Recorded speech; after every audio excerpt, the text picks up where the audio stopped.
Breaking news చూస్తున్నాం. Middle east లో మళ్ళీ ముదురుతోంది యుద్ధం. ఇరాన్ కి మద్దతుగా సౌదీ అబా ఇంటర్నేషనల్ ఎయిర్పోర్ట్ పైన యెమెన్ హౌతీలు దాడి చేశారు. యెమెన్లోని సనా ఇంటర్నేషనల్ ఎయిర్పోర్ట్ పైన ముందుగా సౌదీ దాడి చేసింది. అయితే జరిగినటువంటి దాడికి ప్రతీకారంగా ఈ దాడి జరిపినట్టుగా హౌతీలు ప్రకటించారు. యెమెన్ రాజధాని సనాలో ఇరాన్ విమానం ల్యాండింగ్ జరగకుండా సనా అంతర్జాతీయ ఎయిర్పోర్ట్ పైన సౌదీ దాడి చేసింది.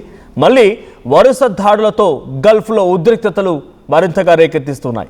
సనా ఎయిర్పోర్ట్ పైన దిగ్బంధనాన్ని ఎత్తివేసే వరకు సౌదీ ఎయిర్ స్పేస్ ద్వారా ప్రయాణించొద్దని అంతర్జాతీయ విమానయాన సంస్థలకి హౌతీలు హెచ్చరించారు. ఇక్కడ ఒకటే థింగ్, అలీ ఖమేనీ అంత్యక్రియలు జరుగుతున్న ఇరాన్లో అలీ ఖమేనీ అంత్యక్రియలకి తమ మద్దతు ప్రాక్సీ దేశమైనటువంటి యెమెన్ హౌతీల ప్రభుత్వం కొంతమంది నేతలు ఆ అలీ ఖమేనీ అంత్యక్రియలకు హాజరయ్యారు. అంటే యెమెన్స్కి ఎందుకు అక్కడ అటెండ్ అవ్వాల్సి వచ్చింది అంటే యెమెన్స్ నథింగ్ బట్ వాళ్ళ వెల్త్ని హెల్త్ని మొత్తాన్ని కూడా ఇరాన్ నుంచే తీసుకొచ్చుకుంటున్నారు.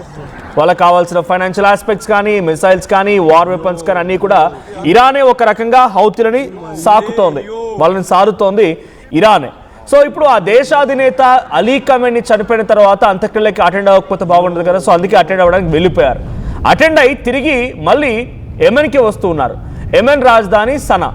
ఈ సనా ఇంటర్నేషనల్ ఎయిర్పోర్ట్లో యెమెన్స్ మళ్ళీ ఎవరైతే వెళ్ళి తిరిగి వచ్చి ల్యాండ్ అవుతున్నారో ఆ ఒక విమానం ల్యాండ్ అవుతున్న క్రమంలో సౌదీ నుంచి ఒక అటాక్ జరిగింది. సౌదీ నుంచి ఒక బిగ్గెస్ట్ అటాక్ జరిగింది.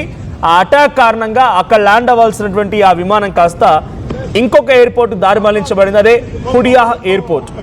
హుడియా ఎయిర్పోర్ట్కి దాన్ని దారి మళ్లించారు. సో ఎయిర్పోర్ట్ రన్వేని టార్గెట్ చేసి మరి స్ట్రైక్ చేసింది సౌదీ. సౌదీ ఏం చెప్తోంది, అక్కడి నుంచి వెళ్ళి వచ్చిన వారు మా దగ్గరికి మాకు సమీపంగా దగ్గరికి ఎవరైనా వచ్చారంటే ఐఆర్జీసీ కాప్స్ లాంటి వాళ్ళు ఎవరైనా వచ్చారంటే మాకు ఎప్పటికైనా థ్రెటనింగ్ ఉంటుంటుంది కాబట్టి వాళ్ళ నుంచి మాకు ప్రమాదం ఉంటుంది కాబట్టి మేము ఆ విమానాన్ని రాకుండా అడ్డుకున్నామనేది సౌదీ చెప్తున్నమాట. ఒక విమానం ల్యాండ్ అవ్వకుండా అడ్డుకోవడంలో భాగంగానే ముందుగా సౌదీ యెమెన్పై అటాక్ చేసింది. డైరెక్ట్గా రన్వే పైన ల్యాండ్ అవుతున్న సమయంలో ఎగ్జాక్ట్గా రన్వే పై అటాక్ చేసింది. ఈ అటాక్ కారణంగా ఆ విమానం అక్కడ ల్యాండ్ అవ్వకుండా కొంచెం ముందుగా వెళ్ళిపోయి హుడియా అనేటువంటి ఆ ఎయిర్పోర్ట్ దగ్గర దాన్ని మళ్లించబడి అక్కడ ల్యాండింగ్ జరిగింది. అయితే మా ఎయిర్పోర్ట్ పైన దాడి చేస్తారా? సౌదీకి ఎంత ధైర్యం! సౌదీని అంతమొందిస్తాం ఇక టార్గెట్ వేసుకొని కూర్చున్నారు హౌతీలు. చలో, ఇరాన్ సహకారం ఉండనే ఉంది, మిలిటరీ వెపన్స్ ఉండనే ఉన్నాయి, అన్ని రకాల ఆయుధాలని సమకూర్చుకుంటూ ఉన్నారు, వెళ్తుంది. సో యెమెన్స్ ప్రభుత్వాలని అక్కడ హౌతీల చేతిలోకి తీసుకోగలిగిన వారు అటాక్ చేయలేరా?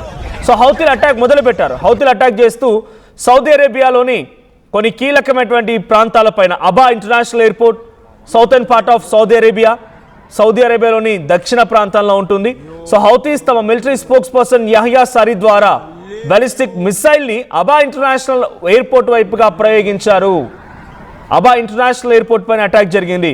సో అబా ఇంటర్నేషనల్ ఎయిర్పోర్ట్తో పాటుగా దాని టార్గెట్స్ ఎక్కడెక్కడున్నాయి, ఇంకా Asir province, southern Saudi Arabia, Yemen బార్డర్కి దగ్గరగా ఉన్నటువంటి ఇంకొన్ని కీలకమైన ఎయిర్పోర్ట్స్ని హౌతీస్ టార్గెట్ చేశారు. సౌదీ ఎయిర్ డిఫెన్స్ సిస్టమ్స్ వెంటనే యాక్టివేట్ అయింది. ఈ మిసైల్ వెళ్ళడంతో హౌతీ వైపు నుంచి అటు అబా ఇంటర్నేషనల్ ఎయిర్పోర్ట్ పైన అండ్ కొన్ని కీలకమైనటువంటి ప్రాంతాలు అసిర్ province, southern Saudi Arabia and Yemen border దగ్గరగా ఉన్నటువంటి మరికొన్ని కీలక ప్రాంతాలు ఎప్పుడైతే యెమెన్ హౌతీస్ టార్గెట్ చేసి వెళ్ళారో ఆ టార్గెట్ చేసిన చోట వెంటనే సౌదీ అరేబియా తమ ఎయిర్ డిఫెన్స్ సిస్టమ్ యాక్టివేట్ చేసింది. వచ్చిన మిసైల్స్ని కొన్నింటిని ఎయిర్లోనే అంటే గాల్లోనే ఇంటర్సెప్ట్ చేసి వాటిని తిప్పికొట్టే ప్రయత్నం సౌదీ అరేబియా చేసింది. కానీ కొన్ని మాత్రం అక్కడ పడిపోయాయి. దాని తాలూకా పర్యవసానాలకు సంబంధించి వీడియోలో మనం ఆర్టీవీ స్క్రీన్ పై చూస్తూ ఉన్నాం. సో సౌదీ అరేబియాలో డెత్ కౌంట్స్ ఉన్నాయంటే 0 death counts and 0 injuries. But ఇది మాత్రం ఒక బిగ్గెస్ట్ అటాక్ గానే చూస్తున్నారు. ఒక 4 ఏళ్ల తర్వాత హౌతీలు ఇంతటి స్థాయిలో సౌదీపై అటాక్ చేశారు. ఒకసారి ఆ అటాక్ సంబంధించి ఆ విజువల్ చూద్దాం.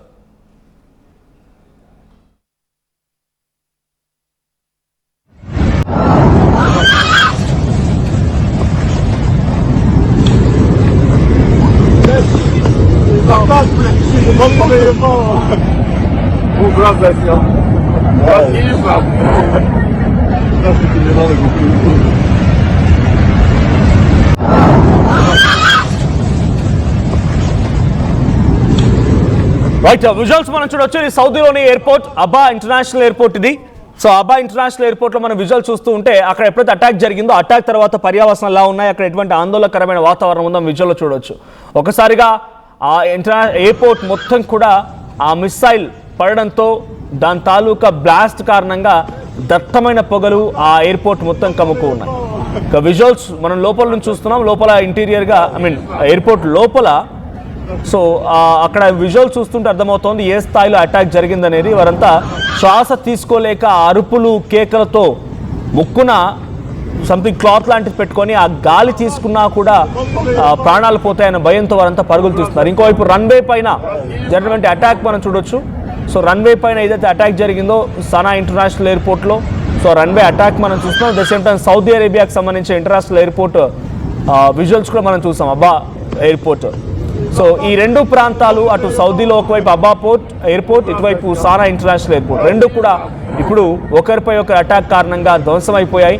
ఇదొకటే కాదు, ఇప్పుడు యెమెన్ హౌతీలు ఏం హెచ్చరిస్తున్నారంటే సౌదీ నుంచి ఏదైనా సరే ఇక విమానం ఎగరాలంటే మా పర్మిషన్ తప్పనిసరి, అంటే ఆ స్థాయిలో మేము అటాక్ చేయబోతున్నాం అనేది వాళ్ళు చెప్తున్నమాట. ఇదొకటే కాదు, ఆ గగనతలాన్ని ఉపయోగించి ఎవరైనా ప్రయాణించాలన్నా సరే తస్మాత్ జాగ్రత్త అంటూ హెచ్చరిస్తుంది. అంటే సౌదీ పై నుంచి ఇప్పుడు విమానాలు ఎగరాడానికి కూడా వీలు లేకుండా, సౌదీ గగనతలంపై నుంచి విమానాలు ఎగరలేకుండా అడ్డుకునే ప్రయత్నం హౌతీలు చేస్తున్నారు. సో హౌతీలు చాలా దేశంగా జాగ్రఫికల్గా చాలా చిన్న ప్రాంతం, కానీ ఇరాన్ నుంచి అనేక రకాలుగా వెల్త్ తీసుకొని, ఇరాన్ నుంచి అనేక రకాల సహాయ సహకారాలు తీసుకొని ప్రత్యేకంగా అక్కడ హౌతీలు దేశాన్ని ఏర్పాటు చేసుకొని ప్రభుత్వాన్ని ఏర్పాటు చేసుకోగలిగినప్పుడు ఇప్పుడు సౌదీపై అటాక్ చేయడం అంటే వాళ్ళకు ఒక చిన్న సినాయస్ అనే విషయం. బికాజ్ వాళ్ళు ఆల్రెడీ తెగించున్నారు, ప్రాణాలు తెగించున్నారు, ఏదైనా పర్లేదు దేక్లేంగి అన్నట్టుగా వాళ్ళు ఉన్నారు కాబట్టి ఆ మాదిరిగా జరుగుతోంది. సో సానా ఇంటర్నేషనల్ ఎయిర్పోర్ట్ పై సిచ్యువేషన్ రన్వే పైన అటాక్ చేయడంతో ఒక ఫ్లైట్ని డైరెక్ట్గా ఇరాన్ అనేకమైన అంతక్రియలు ముగించుకొని వస్తున్నటువంటి ఒక ఫ్లైట్ని దారి మళ్లించి హుడియా ఎయిర్పోర్ట్ దగ్గర దాన్ని ల్యాండ్ చేయడం జరిగింది.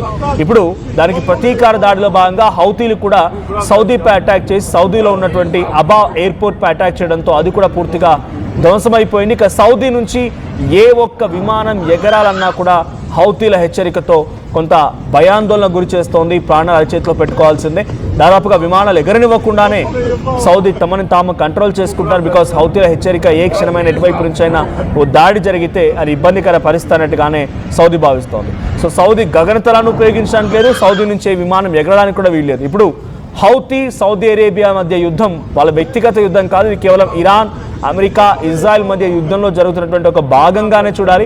ప్రాక్సీ దేశాలపై దాడిని ఇరాన్ కూడా చాలా తీవ్రంగా పరిగణలోకి తీసుకుంటామని గతంలోనే వాళ్ళు పెట్టిన ఒక కండిషన్లో కూడా ఉంది. కాబట్టి వారి ప్రాక్సీ దేశం అంటే యెమెన్ హౌతీలు కూడా ఇరాన్ ప్రాక్సీ దేశంగానే భావిస్తోంది. కాబట్టి సౌదీ అరేబియా చేసినటువంటి ఈ అటాక్ని, సానా ఇంటర్నేషనల్ ఎయిర్పోర్ట్ పై చేసిన ఈ అటాక్ని ఇరాన్ కూడా ఇన్వాల్వ్ అయ్యే అవకాశం ఉంది. ఇరాన్ మళ్ళీ సౌదీ పైన అటాక్ చేయడానికి చాలా ఎక్కువగా అవకాశాలు ఉన్నాయి. మరి ఇరాన్ ఎలాంటి అటాక్ చేస్తుంది, దాన్ని తిప్పికొట్టడంలో సౌదీ అరేబియా ఎటువంటి సమర్థవంతమైనటువంటి ఒక వ్యూహాన్ని రచిస్తుందో చూడాల్సిన అవసరం అయితే ఉంది. బట్ ఇక్కడ సౌదీ తమ ప్రాణరక్షణ కోసం, తమకు థ్రెటనింగ్ లేకుండా ఉండడం కోసం మేము అటాక్ చేశామని చెప్పి యెమెన్ ఎయిర్పోర్ట్, సానా ఇంటర్నేషనల్ ఎయిర్పోర్ట్పై అటాక్ని సౌదీ అభివర్ణిస్తూ ఉంటే మాపైనే దాడి చేస్తారా, మీకు ఎన్ని గుండెలు అన్నట్టుగా యెమెన్ హౌతీలు సౌదీపై అటాక్ చేస్తున్నారు. ఇక్కడ మధ్యలో ఇరాన్ కూడా ఏ క్షణమైన ఎంట్రీ ఇచ్చే అవకాశం ఉంది. బట్ ఇరాన్ కూడా ఎంట్రీ ఇస్తే ఈ యుద్ధం మరింత నెక్స్ట్ లెవెల్గా మారే అవకాశం ఉంది. మళ్ళీ ఇరాన్ ఎంట్రీ ఇవ్వడం, ఇరాన్ సౌదీపై అటాక్ చేయడం, సౌదీపై అటాక్ చేయడం మూలంగా అమెరికా కూడా సౌదీపై అటాక్ చేస్తాం, మిత్రత్వ దేశంపై అటాక్ చేస్తామని మళ్ళీ అమెరికా ఎంట్రీ ఇవ్వడం, ఇదంతా మళ్ళీ మిడిల్ ఈస్ట్ మొత్తం కూడా ఒక హై అలర్ట్, హై టెన్షన్ వాతావరణం రేకెత్తించే అవకాశం అయితే ఉంది.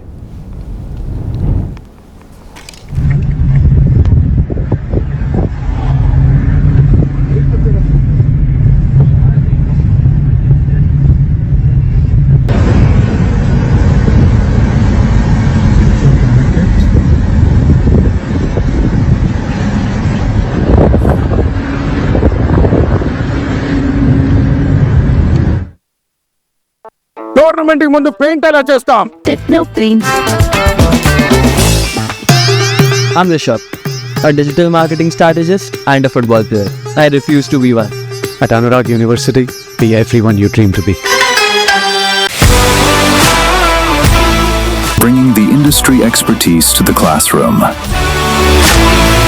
KL deemed to be university. Pure in its form with grace made noble.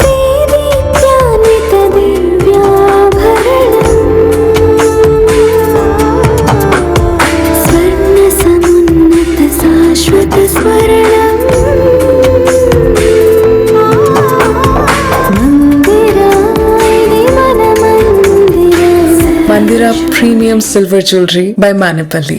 అందరికీ నమస్కారం. నేను మీ అనసూయ భరద్వాజ్. ఆషాఢ మాసం సందర్భంగా మన కాసన్ ఫ్యాషన్స్ ఏపీ అండ్ తెలంగాణలోని 24 స్టోర్స్ లో సరికొత్త ఆఫర్స్ తో మీ ముందుకు వస్తుంది. అంతేకాదంలో ఈ ఆషాఢ మాసంలో మన ప్రత్యేకత కిలో చీరలు కొనండి, అరకిలో చీరను ఉచితంగా పొందండి. తెలంగాణలో అతిపెద్ద ఫ్యామిలీ షాపింగ్ మాల్ మాంగళ్య షాపింగ్ మాల్ ఇప్పుడు దిల్సుఖ్ నగర్ మెయిన్ రోడ్ లో అందాల తార మీనాక్షి చౌదరి చేతుల మీదుగా జూలై 17న గ్రాండ్ ఓపెనింగ్. అదిరిపోయే ఇనాగ్రల్ ఆఫర్స్ అస్సలు మిస్ అవ్వకండి. మాంగళ్య షాపింగ్ మాల్, తెలంగాణ, ఆంధ్రప్రదేశ్, కర్ణాటక.